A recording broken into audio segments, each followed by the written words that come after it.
Good day, good afternoon, and good evening, travelers. It's your boy Nomad, and today we back with another video. I got some good news for y'all. I was given a content creator key for Devil May Cry Peak of Combat, and I'm here to show you all the ins and outs of the game. So shut up, sit down, get you a drink, get you something, because we about to get busy, man. Play that intro. You are stronger than all this that made you weak. So wake up from no sleep. Don't refuse to be free, let go. Time is reason to break all this in your mind. Take my head, join the team. Gotta let that leaves fall down. Hey, it's time to rise up.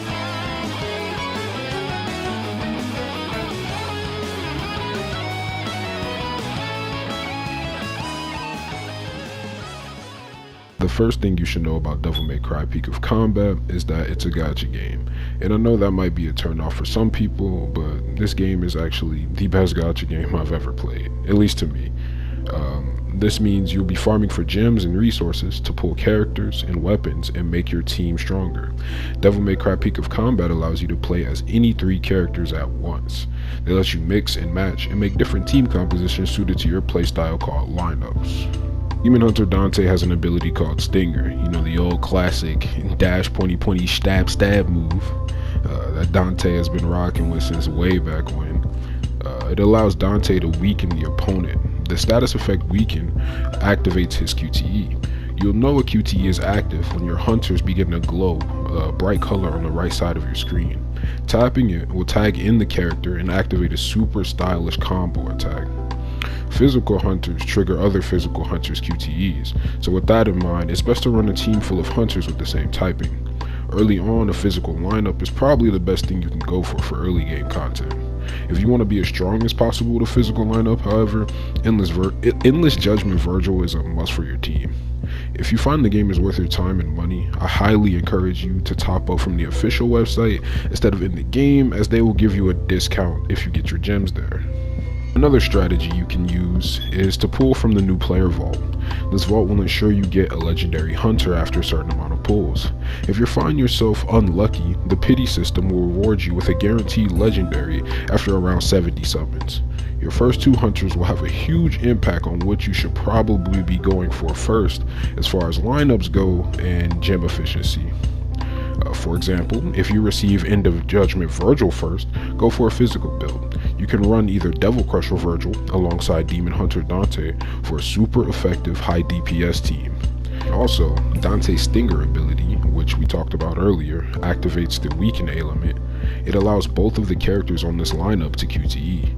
It would be most effective to start with Demon Hunter Dante as your captain, so that way you can choose which Virgil is best in the situation. You could also run Royal Guard Dante if you get lucky enough to pull him, but I'm never that freaking lucky, so good luck with that. But this completely removes the need for Devil Crusher Virgil as well, since Dante also does heavy shield damage, and as a legendary hunter, he'll just scale better stat-wise.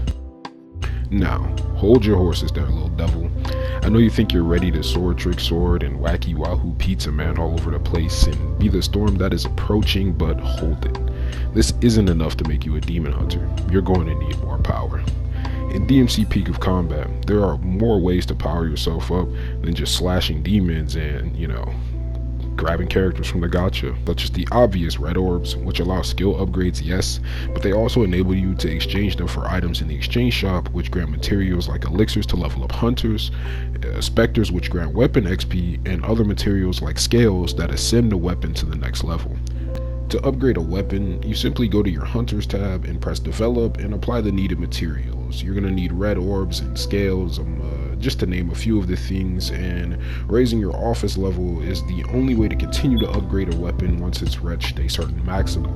So remember, if you want to get stronger, continue to do the campaign, as it provides gems and resources that new players are definitely going to need, so don't forget to do it.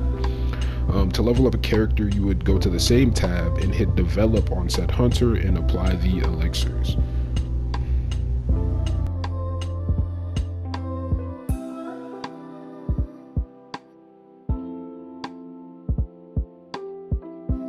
Weapons can be obtained through the many co-op modes that are presented in Peak of Combat, and I'm sure you know that perked many of your ears. Yes, there will be co-op. Yes, there will also be PvP, and you'll be able to play and hack and slash devils with your friends, or hack and slash each other if that suits your fancy.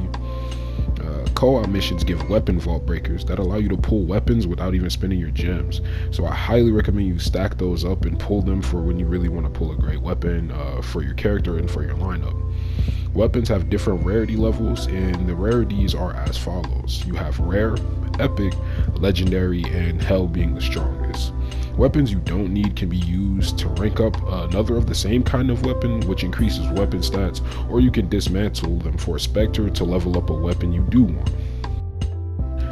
The farming of materials is key to growing in strength in Peak of Combat. Completing things like your daily hunter missions will ensure progression doesn't feel stale. The best way to gain consistent resources are to do resource missions every day. Perfect Timing is a mission where you face down a Minotaur, and dodging him at the perfect time will get rid of his super armor and heightened defense, so make sure your dodging is on point, otherwise you won't be doing any kinds of damage. This is a game of your reaction time, and the faster and more points you are, the better your score will be, so try to keep up. Remember those lovely red orbs we spoke about earlier? Well, in the Vine of Greed mission, you get to beat up a red crystal tree which is surrounded by enemies, so do your best to dodge the enemies and destroy the tree as quickly as possible. This tree is actually a reference to the older DMC games where there's red orb gems around the stage. You kind of beat them up to get as much money out of them as possible. Pro tip though, I find using Swift Arsenal Lady, Knight of the Order Nero, and Demon Hunter Dante as the best characters, at least for me, during this challenge due to their ability to stay airborne with jump cancels via enemy step, and Lady's ability to stay mobile while dealing consistent DPS in the air. However, when you jump cancel in this mode, it puts you lower than normal, and I believe this is to prevent you from cheesing this mission and kind of just, you know, being untouchable floating around in the sky. Like, the easiest way I found to deal with this, somewhat of a nerf however, is to jump as many times as you can in between your combos, resetting your height to the maximum and dodging left and right accordingly, as there will be enemies trying to take you down. Speaking of jump cancels, the jump cancel technique can be done in this game, and you can obtain it from the ability enemy step, which you gain at level 20. It's a pretty negligible amount of red orbs, so I recommend getting this as soon as possible. To jump cancel, you simply attack the enemy with an aerial attack while being close enough and pressing the jump button. It'll cancel your attack's animations and allow you to act instantly. Why is this important, you might ask? Well, ladies and gents, the next resource mission is called Airborne Challenge. In this resource mission, you'll have to kill a room full of demons as quickly as possible. Your damage is increased while using airborne attacks, so make the most of this by using jump cancel combos. It'll be your bestie for real. You gain specters from this mission, which helps you level up your weapons and your hunters. Lastly is Skyfall Well, which pays homage to DMC3's hidden elevator segment in Mission 4. Your goal is to either defeat or knock these demons off the lift without allowing too many to stack up. If it exceeds the number allowed, then you will fail the mission. These give you crimson scales for breaching your weapon's limits and, you know, ranking your weapon up, so I highly recommend you do these resource missions every day, as it'll be your fastest way to power. Okay, stay with me, little devils. I know that was a lot to take in, but we're almost done with the preppy. There are 2 more ways of gaining even more power in DMC Peak of Combat, and I'm sure the Virgil mains are really loving this right now. Obtaining cards from the Slaughter, which is another daily mission called a challenge mission that allows you to play a roulette machine. You select the type of cards you're looking for on the left here and spin. Getting a jackpot will give you the best card rewards of your slot selection without any trouble. Get unlucky though and prepare for a fight. 4 cards can be equipped at once and have different stats, which allow you to mix and match them and make the most powerful version of your hunter. Love a fire lineup? Spin for fire cards. Physical? Crit damage is a decent choice there, and so on and so forth. I'll be making another video which will go into more detail on how to build a super powerful team, and if you guys need, please like and sub to the channel to get more Peak of Combat news and guides. Once you reach a certain level for your hunter, the only way to progress them will be through awakenings. To awaken, you must attain a certain amount of red orbs as well as completing the required memory corridor mission. Memory Corridor gives a set of side quests you must do from older missions to obtain stars and gems, so don't forget to do the Memory Corridor missions, as this will open up new avenues to strength and power for your teams in DMC. Don't feel down even if you get a duplicate hunter, as the fragments received from the duplication can be used to awaken your hunter. Awakening gives you extra stats, so don't forget to apply your extra fragments to your hunter and make them even stronger.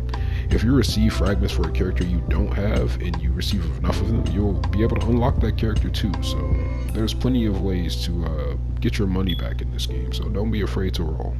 The last thing I'm going to talk about in this video is the final way to gain power in DMC Peak of Combat.